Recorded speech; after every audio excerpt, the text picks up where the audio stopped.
How to paraphrase, or in other words, taking someone else's words and ideas, putting them in your own words while keeping the meaning and citing the source.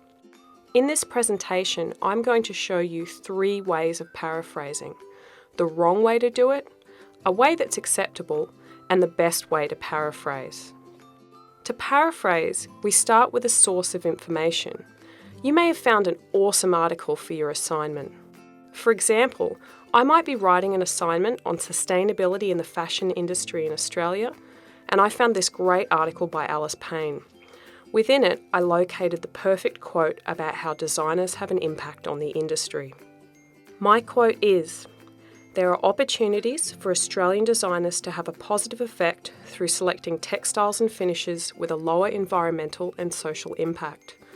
While I could just use the direct quote, I want to paraphrase this so I keep the direct quotes in my assignment to a minimum, but still have excellent sources for my argument. Firstly, I will show you how not to paraphrase and let you know why this is a bad way of doing it. Some people can get the impression that paraphrasing is simply modifying the words. You might be tempted to use a thesaurus to find a synonym. Let's see what happens when I do this to my quote. The words that are underlined in the first paragraph have been modified and are shown as underlined in the second paragraph, but with new words.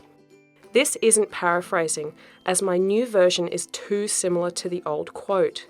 You can compare the words and see that there's not much change. In fact, here you can see that at least half of the words are still the same as the original quote. These small phrases are still Payne's original words, so I can't use this as a legitimate paraphrase. I would be better off keeping the original quote. One of the main problems with using a thesaurus is that you need to be careful with how the meaning can change when a new word is used. Often, a reader can tell that you have just right-clicked and selected a synonym because it just doesn't sound right in your assignment. Secondly, I'll show you a way that is acceptable to use. Remember, it's an okay way of paraphrasing, but it isn't sophisticated. A good tip for trying to paraphrase a quote is to change the sentence structure. When doing this, you'll need to modify some of the words and phrases so little combinations of words don't match the original quote. This is what happens when I apply this method to my quote. It's okay, I could use it in my assignment. To compare between the two versions, you can see that I have changed selecting textiles and finishes to choosing finishes and materials. You can see that this bit of information is now at the start of my paraphrase, whereas it was previously near the end of the quote. I have modified lower environmental and social impact to less harmful for society and the environment. And again, this information has moved in my paraphrase from where it was positioned in the original quote.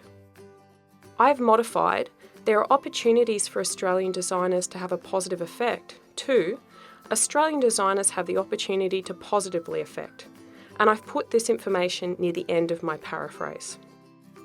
Lastly, I will show you a great way to paraphrase. It builds on the techniques for okay paraphrasing. The biggest tip is to use your own words. Try and explain the information in the quote to someone else and how it relates to your assignment. This will help keep the style of your writing consistent so that it reads clearly and flows well. Next, take some time to really think about what the author meant. That quote probably sounds great because the information is clear and concise. A great strategy is to map out the information. Here I've taken Payne's quote and made a mind map of concepts, so I can reflect on the information rather than worrying about moving the words around in the quote. Let's take a look at what happens when I paraphrase using this method.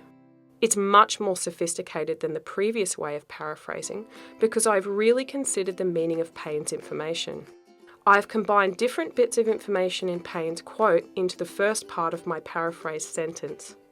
The last part of my paraphrase sentence elaborates on the simple phrase selecting textiles and finishes from Payne's original quote.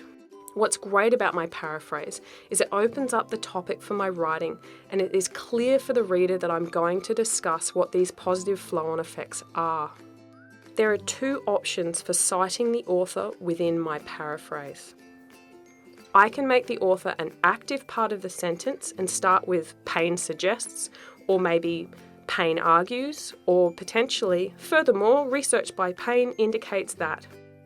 Alternatively, I can leave the author in brackets with the year and page number at the end of the sentence. Both of these methods are acceptable as I'm attributing the information with a citation. You may like to make use of both of these methods in your writing to vary the way your sentences begin. Remember, it's okay to use technical terms, job titles or roles, and common vocabulary without quotation marks in your paraphrase. However, unique phrases and special terms must be quoted. Great paraphrasing takes time, and you'll need to have a few goes to get it right. Make sure you leave enough time when drafting your assignment to incorporate sophisticated paraphrasing. Lastly, if you need help, just ask. Use SiteWrite to check how to cite and reference using different methods, or just come and see us at the library, either in person at the help desk or online.